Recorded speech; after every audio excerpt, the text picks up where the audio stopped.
بسم اللہ الرحمن الرحیم۔ اللہ کے راضی ہو جانے کی خاص نشانیاں۔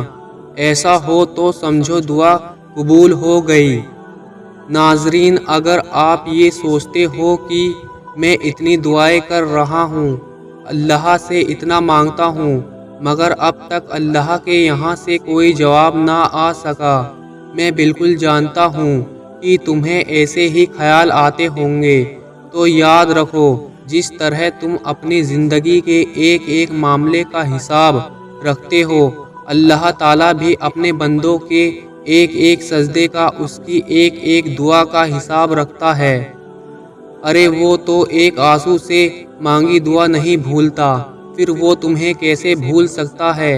کیا تم جانتے ہو کہ یہ مشکلات اور تکلیفیں زندگی میں آخر آتی کیوں ہیں؟ تو سنو، یہ جو دکھ ہوتا ہے، اس کے پیچھے بہت بڑا ریزن ہوتا ہے۔ ہم معصوم انسان کہاں جان پاتے ہیں؟ یاد رکھو، اس دنیا میں کوئی انسان ایسا نہیں گزرا جس پر مشکلات نہ آئی ہوں۔ اصل میں مشکلات اور دکھوں کا آ جانا اللہ کی طرف سے صرف ہمارا ایک ٹیسٹ ہوتا ہے۔ جان لو کہ یہ کچھ بھی اچانک نہیں ہو رہا ہے۔ اس کائنات میں پتا تک اس کی مرضی کے بغیر نہیں ہلتا۔ در حقیقت جو ہوتا ہے وہ اللہ کے علم میں پہلے سے ہوتا ہے۔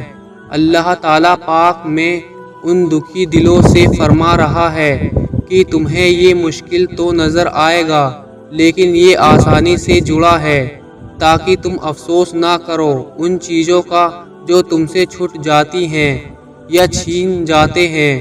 کوئی موقع تھا ہاتھ سے نکل گیا، کوئی دولت تھی ہاتھ سے نکل گئی، کوئی تمہاری من پسند چیز تھی جس کو تم بہت ضروری سمجھتے تھے، ہاتھ سے نکل گئی۔ سنو، میرا اللہ قرآن پاک میں خود تم سے فرما رہا ہے کہ جو چیز تمہارے ہاتھ سے نکل جائے اس پر ہرگز غم نہ کرو، کیونکہ اگر تم افسوس کرو گے تو اس کا مطلب کہ تمہیں اللہ پر یقین نہیں۔ اللہ فرماتا ہے کہ میں تمہاری قسمت اور تمہاری تقدیر تمہاری چاہت سے کہیں بڑھ کر لکھتا ہوں۔ اگر تم یہ گمان کرتے ہو کہ مشکلات آخر میرے ساتھ ہی کیوں، تو زندگی میں مشکل حالات کی ہمیشہ ایکسپائر ڈیٹ ہوتی ہے۔ غم مسلسل نہیں رہتا، یہ صرف تمہارا ایک ٹیسٹ ہے۔ کسی کے لیے کم اور کسی کے لیے تھوڑا سا زیادہ ہو جاتا ہے، لیکن جو جتنی بڑی آزمائش سے گزرا ہے وہ نوازا بھی اتنا ہی جاتا ہے۔ جانتے ہو کہ اللہ تعالیٰ کبھی بھی تمہارا نقصان نہیں کرتا۔ سنو، تم ڈھونڈ رہے ہو نا کہ اللہ کے راضی ہونے کی وہ خاص نشانیاں کیا ہیں کہ ہم جان سکیں کہ اللہ تعالیٰ ہماری دعاؤں پر راضی ہے بھی یا نہیں۔ تو سب سے پہلے ہمیشہ یہ بات تو یاد رکھنا کہ اللہ تعالیٰ جس انسان سے راضی نہیں ہوتا تو وہ اسے خود سے دور کر دیتا ہے، وہ اسے بے سکون کر دیتا ہے۔ جان لو، اللہ تعالیٰ اس انسان کی پکار اتنی زیادہ پسند کرتا ہے جو اسے آنسوؤں سے یاد کرتا ہے۔ تمہیں پتہ ہے، اللہ تعالیٰ ایسے انسان کی پکار پر فوری کن کر دیتا ہے اور اس کی رحمت کا صبر سے انتظار کر رہا ہوتا ہے۔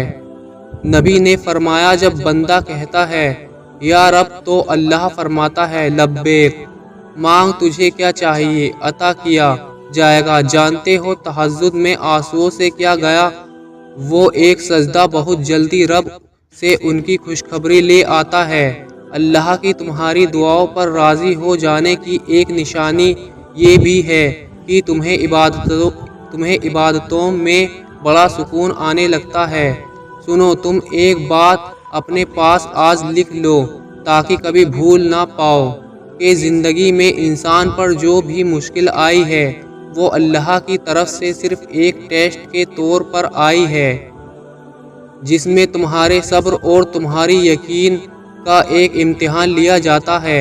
یہ بہت مشکل کام ہے، لوگ اکثر پریشان ہو جاتے ہیں، لیکن یہ بات جان لو، اس امتحان کو تم جتنا اچھے سے پاس کرو گے اتنے درجے پاؤ گے۔ تم خود سوچو، اللہ نہ کرے وہ مہربان رب تمہارا دشمن تھوڑی ہے جو تمہیں ہمیشہ کے لیے محروم رکھے گا۔ اگر اس نے تمہیں آزمائش کے لیے چنا ہے تو یہ سوچو کہ اس دکھ نے تمہیں اللہ کے کتنا قریب کر دیا ہے۔ تم جانتے ہو اللہ کی قربت ایک خالص ایسی طاقت ہے جو صرف تمہیں دنیا میں ہی نہیں نوازتی بلکہ تمہاری آخرت بھی سنوار کے جاتی ہے۔ اتنا خوبصورت احساس ہے اس رب سے مانگنے کا۔ یہی احساس تو وہ دیکھنا چاہتا ہے اپنے بندے کا۔ تم جانتے ہو اللہ کن کب فرماتا ہے اور فیکن کب ہوتا ہے، جب تم زندگی کے گھوڑے پر سوار ہو اور اگر تم نے اللہ کو بتا دیا کہ کہاں جانا چاہتے ہو تو بس پھر تمہیں وہاں کیسے پہنچانا ہے یہ سوچنا اب تمہارا مسئلہ نہیں۔ پریشان مت ہونا، وہ جانتا ہے اسے کیا کرنا ہے، کیسے کرنا ہے۔ تم بس آنکھ بند کر کے اللہ جس اور لے جا رہا ہے جاتے جاؤ۔ اسے تم سے اور کیا چاہیے سوائے توکل کے؟ یقین رکھو جو ہوگا وہی بہترین ہوگا، کیونکہ جب تمہاری آنکھ کھلے گی تو تم وہیں ہوگے جہاں تم جانا چاہتے تھے یا پھر جہاں تمہیں ہونا چاہیے تھا۔ قرآن نے ایک لفظ کہہ دیا ہے کہ میرے رب کو اپنے پیارے بندوں کے فیوچر پلاننگ خود سے فیصلہ کرنا ہوتا ہے۔ اللہ کسی انسان کو زیادہ دیر محروم نہیں رکھتا۔ میں آپ سب لوگوں کے لیے اللہ سے بہت دل سے دعا کرتا ہوں کہ وہ تمام مسلمانوں کی جائز تمنا کو پورا کرے، آمین۔ آج کی ویڈیو میں بس اتنا ہی۔ اگر ویڈیو اچھی لگی ہو تو اسے لائک کریں اور چینل کو ضرور سبسکرائب کر دیں۔ ملتے ہیں کسی دوسری ویڈیو میں، تب تک کے لیے اللہ حافظ۔